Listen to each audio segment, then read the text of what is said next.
Tenha dúvida mais sobre superaquecimento, rapaz. Superaquecimento você só vai aprender quando você começar a executar, fazer sempre. Depois que você aprende, você não desaprende. Então, estou no cliente aqui que tem um reparo a ser feito, só que o cliente está postergando, ele prefere não fazer. Então, no caso, eu estou sempre tendo que fazer um acréscimo de fluido refrigerante. Qual é o reparo que precisa ser feito? Eu vou fazer agora um complemento da carga de fluido refrigerante, porque o equipamento está sempre perdendo. O reparo que precisa ser feito nesse equipamento é a troca da serpentina do condensador. Serpentina de alumínio que me deixa equipamento aqui custa em torno de R$ 3.200 uma serpentina de alumínio. Essa aqui é a serpentina em microcanal, tá? Que está com vazamento. E de tempos em tempos eu tenho que vir aqui, ó, colocar um pouco de fluido refrigerante. E para fazer esse acréscimo de fluido refrigerante, eu sempre faço através do superaquecimento. Este termômetro, ó, eu até já vendi para o cliente, já fica fixo agora aqui no equipamento. Já que não depende de alimentação elétrica, é solar, né? A prova d'água também, o termômetro já fica até aqui, rapaz, já fica aqui direto o termômetro. Para quê? Para utilizar aqui a válvula de serviço e fazer a adição da carga de fluido refrigerante. Eu posso utilizar tanto por aqui ou pelo compressor ali, ó, por essa válvula do compressor ou por essa válvula de serviço. Nesse caso eu vou fazer por aqui, ó, por aqui, tá bom? Então, ó, estou com a garrafa de fluido refrigerante, manifold e a mangueira. Vou adicionar a mangueira aqui no manifold e fazer o superaquecimento, tá? Complementar a carga de fluido refrigerante com medição de superaquecimento. Você vai ver que o superaquecimento é tranquilo, tá? Ó, vou fazer o seguinte, vou deixar até, ó, eita, vazou demais, chegou a voar aqui a vedação da borrachinha. Vou deixar vazando um pouquinho, só para poder, quando conectar ali, não haver o risco de ter algum ar na mangueira. Tá? Então vou fazer o seguinte, vou colocar aqui, ó. Tá? Vou colocar aqui. Pera aí, deixa eu chamar minha adversária aqui para me ajudar. Sebastião, por favor. Aqui é o complemento de refrigerante. Assim, meu amor, obrigado. Rapidamente no cliente, vou só te mostrar como é que se faz o superaquecimento rapidamente, tá? Pronto. Adicionei. Vamos lá, pessoal, o que é superaquecimento? Superaquecimento é a diferença de temperatura que o refrigerante está chegando aqui, ó, próximo ao compressor, e a temperatura que o refrigerante está virando vapor dentro do forçador. Então aqui eu tenho uma temperatura e lá de evaporação eu tenho outra, ok? Então o refrigerante está evaporando, quer dizer, virando vapor no evaporador, ele está ganhando calor do ambiente e está virando vapor. Eu consigo saber essa temperatura de evaporação que ele está evaporando através da pressão, ok? Pressão de sucção. Para medir essa pressão, eu tenho que ter um ponto de acesso. Então estou medindo a pressão aqui, ó, neste ponto. Estou medindo a temperatura de evaporação, que está mostrando aqui, ó, veja, 29 PSI do R22 é igual a 14, deixa eu conseguir mostrar legal, olha só. Olha aqui, menos 14,6. Vamos arredondar isso aqui para facilitar a conta, tá? Menos 15, menos 14,6. Aí não, menos 14. Tá caindo de menos 14,6 para menos 13,9. Menos 14, certo? Arredondar para menos 14. Menos 14. E aqui, ó, nesse termômetro, veja só no termômetro aqui, ó. Menos 1. Tá com menos 1, ok? Então qual é a diferença agora? De menos 14 para menos 1. Como os dois números são números negativos, né? Eu posso eliminar o sinal e subtrair. Então eu vou pegar 14 menos 1 é igual a 13. Então, neste momento, o superaquecimento total está em 13K, ok? 13K. Só que você precisa verificar quanto é indicado pelo fabricante do compressor. Então não tem um valor que você pode usar como base para todos os compressores, tá? Superaquecimento total, ele tem a função de proteger o compressor. E quem vai determinar esse valor de superaquecimento é o fabricante. Olhando pelos dados de temperatura de evaporação, que aqui está menos 14, e olhando a temperatura de condensação, você vai chegar no envelope e o fabricante vai indicar um valor. Nesse caso, esse fabricante aqui, ele indica dentro dessas condições de trabalho, menos 14 de evaporação, menos 14, e a temperatura de condensação, que eu ainda não medi, mas vou medir, deve estar numa faixa aí de uns 40 na condensação. Esse fabricante, se você olhar no envelope, vai indicar um superaquecimento total de no máximo 30K para este compressor. Então, 13 está ok, está bom, está dentro do indicado. O que não pode é você ter um superaquecimento muito alto ou um superaquecimento baixo demais. Mas o que é baixo demais, Leandro? Superaquecimento abaixo do máximo, do útil, já pode comprometer. O útil aqui vai ficar entre 6 a 9K. Então os fabricantes indicam o quê? Que o superaquecimento total, abaixo de 5, já corre risco. 5 é o mínimo. Mas eles indicam sempre acima de 8, tá bom? De 8 até o máximo que o fabricante indicar. Nessas condições, no máximo 30K. 13 está ok, tá bom? Então eu vou complementar um pouco de fluido refrigerante ainda, mas não vou poder fugir muito desse superaquecimento que está aqui no momento, tá bom? Isso porque eu já sei que tem vazamento. Esse aqui é um equipamento que está com a serpentina. No caso é microcanal com vazamento e de tempos em tempos eu tenho que complementar um pouquinho da carga, tá bom? Então vou fazer aqui um pouco de complemento, vou avaliar lá embaixo o rendimento, verificar o sub-resfriamento também. Olha aqui, ó, o visor. Vejam aqui o visor, pessoal. Dá uma mostradinha ali no visor. Estão vendo o visor? O visor está borbulhando, não tá? Vocês conseguem ver o visor borbulhando? Pera aí, chame o adversário e sair da frente da luz. Olha lá o visor borbulhando, ó. Estão vendo? Está borbulhando. Eu vou adicionar até completar o visor, tá bom? Só que olha só, não tenha o visor como referência se a temperatura de condensação tiver menor que 40. Então o visor, ele serve como referência para você adicionar a carga de fluido, desde que a temperatura de condensação esteja maior que 40. Agora, como é que você vai ver isso? Que a temperatura de condensação está maior que 40. Você vai fazer o seguinte, ó. Temperatura de condensação. Você vai saber através da pressão. Vai pegar a pressão do fluido refrigerante R22, vai olhar a pressão e vai ver se está acima de 40 a condensação. Ou você pode fazer o seguinte, vou mostrar aqui a vocês como vocês podem fazer. Você vai pegar um aplicativo de relação entre pressão e temperatura, vai jogar na tabela do fluido refrigerante R22, deixa eu achar o 22, e você vai jogar a temperatura de condensação em 40. Como assim? Olha aqui. Aqui no aplicativo, deixa eu afastar onde está a sombra, para o sol não atrapalhar. Aqui no aplicativo pressão temperatura, você tem aqui, ó, este ponto que você vai adicionar a temperatura. E eu vou adicionar aqui a temperatura 40. Quando eu adicionar aqui 40, eu vou estar tendo a temperatura de condensação do R22, ó.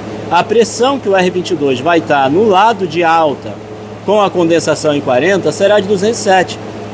Então o que eu tenho que fazer? Eu tenho que fazer com que a pressão de alta ali no condensador esteja maior que 207. Vou considerar 208.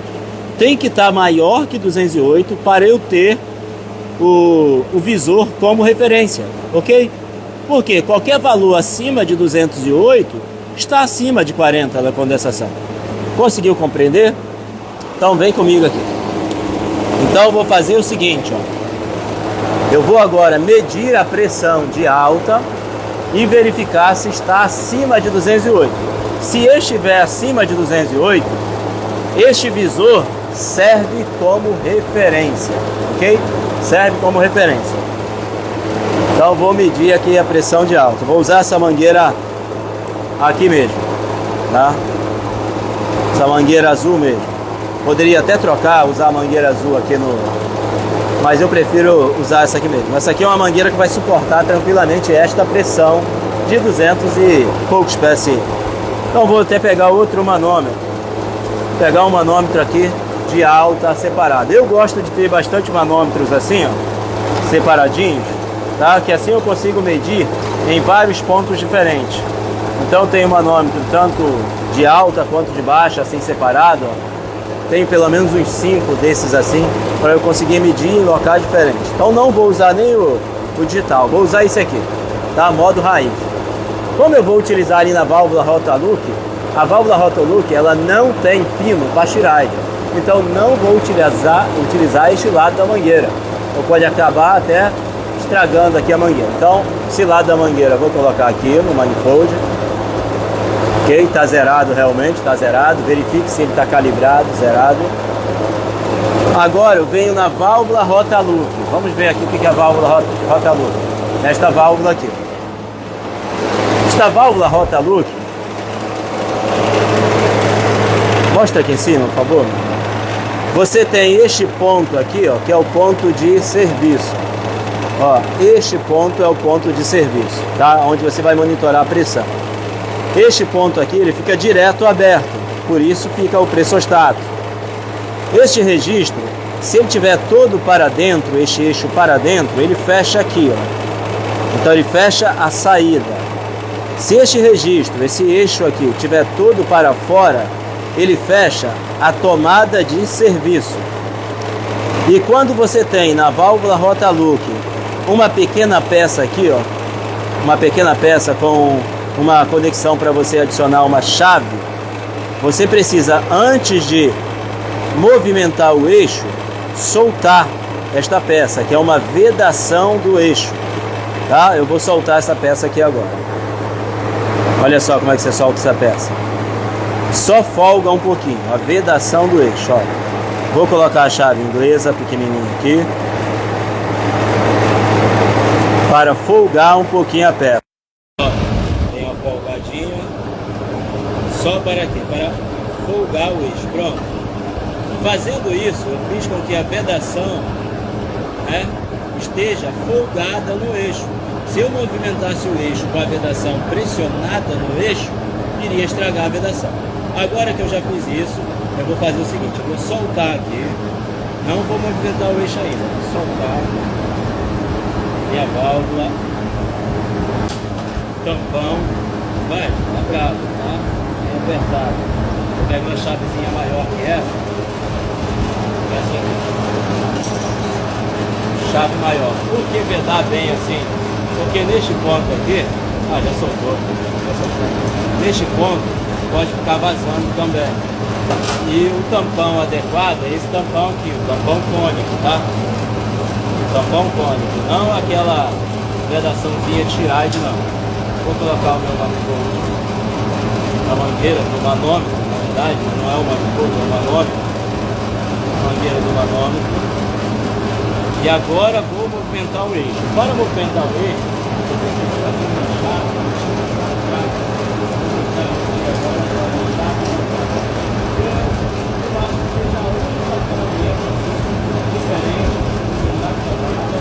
Para poder mudar, tá? Provavelmente seja a única chave diferente do que você já atua. Essa chave catraca ela tem 4 medidas diferentes: 1 quarto, 3 oitavos, 3 16 e 5 16. Nesse caso, essa medida aqui é a medida de 1 quarto. 1 quarto, ok? E para se eu tiver de frente, no sentido horário, eu abro com essa válvula. O áudio está baixo. O áudio está baixo? Pera aí, pessoal. Pera aí. Pera aí.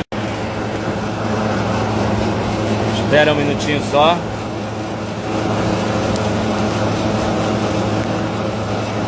Alô, som. Como é que tá o áudio agora, pessoal? Como é que tá o som agora? Tá ok agora? Vamos ver se o pessoal coloca que tá ok o som. E o som agora, tá bom? Tô com o microfone de volta. Vamos ver se o pessoal coloca que tá ok o som. Melhorou, né? Então pronto, essa catraca aqui, ó, no sentido, se eu tiver de frente eu daqui, ó, desse lado, ó. De frente eu desse lado. Pera aí. Se eu tiver desse lado, no sentido horário, eu abro, vou abrir e já vai mostrar a pressão. Olha aí. Pressão de alta. Olha só, tá maior que 208. Estão conseguindo ver? Em torno de 210 PSI, ó. Em torno de 210 PSI, pessoal. Se está maior que 8, agora sim, eu posso ter o visor como referência, tá? Tá maior que 208, significa que a temperatura de condensação tá maior que 40 graus, então eu posso ter o visor como referência, tá? O visor tá quase completo, tá uma pequena borbulhazinha passando, olha só a borbulhazinha passando, tá conseguindo ver, não? Borbulhazinha? Então eu vou adicionar refrigerante agora, tá? Mais refrigerante. Até o visor ficar cheinho. Então tá aberto o fluido refrigerante, adicionando o fluido refrigerante. Eu posso até, ó, já tá cheio agora completou. Nenhuma bolha. Só que o que acontece? O acumulador aqui, ó, de líquido, esse tanque aqui de líquido, estão vendo esse tanque, pessoal? Esse tanque é daqui que está saindo o líquido para passar pelo visor. Esse tanque, ele tem esse tubo aqui, ó. Esse tubo vem aqui, entra e ele segue. Tem um tubo aqui, ó, seguindo daqui para pescar o refrigerante líquido aqui no fundo. Então este tubo pescador, ele vem até aqui no fundo, mas ele não encosta no fundo. Tem uma distância entre o fundo e o pescador. Quando eu verifico que aqui só está passando líquido, isso indica que o nível de líquido aqui no tanque, ó, subiu e tampou o pescador. Mas não significa que tem uma quantidade suficiente de líquido no tanque. Vamos dizer que o pescador está aqui. Parou de borbulhar, indica que o líquido já chegou no pescador, tampou o pescador, pronto. Só que mesmo depois de tampar o pescador um pouco, parou de borbulhar, eu adiciono ainda mais um pouco. Eu adiciono um pouco para quê? Para ter uma quantidadezinha um pouco maior, caso a capacidade frigorífica lá embaixo, né, demande uma capacidade maior, carga térmica aumente, vai pedir mais refrigerante lá dentro, aí o nível vai baixar um pouquinho. Então vai ficar oscilando o nível aqui. Carga térmica lá pede maior quantidade de refrigerante, abaixa o nível aqui.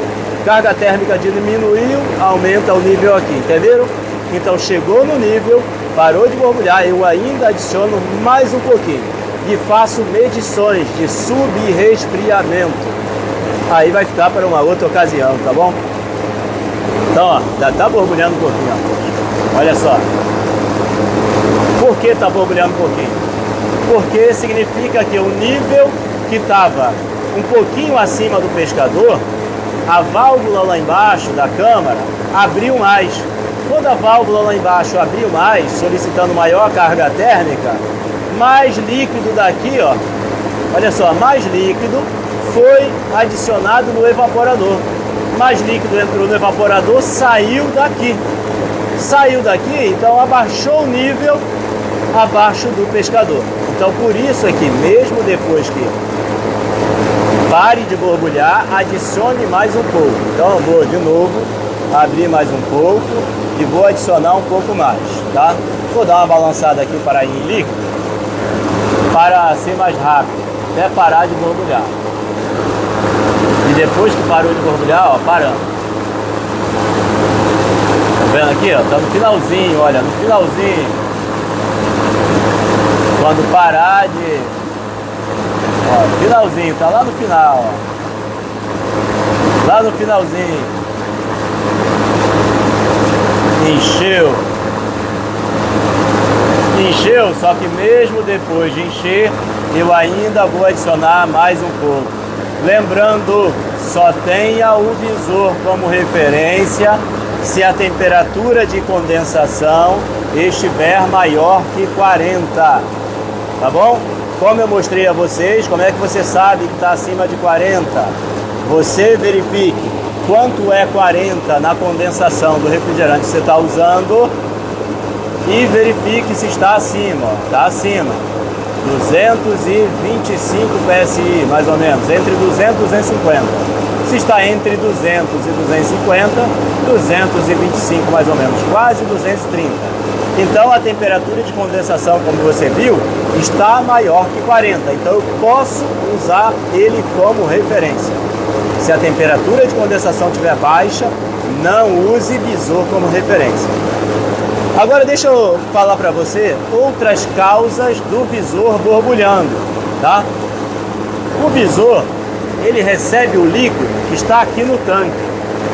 O que ocasiona também visor borbulhando, além de falta de refrigerante, ocasiona também o seguinte: condensador com baixa capacidade, porque o condensador é ele quem transforma o refrigerante em líquido. Então o refrigerante vem dali do compressor, entra no condensador, entra na condição gasosa. Aí o condensador retira calor do refrigerante que está na condição gasosa. O refrigerante perde calor e começa a se transformar em líquido. Se você não tem um condensador retirando calor suficiente do refrigerante, o refrigerante não se transformará em líquido antes de chegar ao tanque. Então vai o quê? Entra no tanque em condição gasosa e aí não vai encher o tanque de líquido. Então o condensador transforma o refrigerante em líquido. Então tem que estar nas condições normais: condensador limpo, ventilador em boas condições, capacitor ok, beleza. Então condensador com problema pode gerar borbulhas no visor. Outra coisa que pode gerar borbulhas no visor: o líquido sai desse tanque, vem por aqui, passa por essa peça que é um filtro. Este filtro, se ele estiver entupido, o que vai acontecer? Ou parcialmente entupido, ele vai ocasionar uma dificuldade do líquido passar por ele até chegar ao outro lado. Se ele ocasionar essa dificuldade de passagem, vai cair a pressão deste lado para este.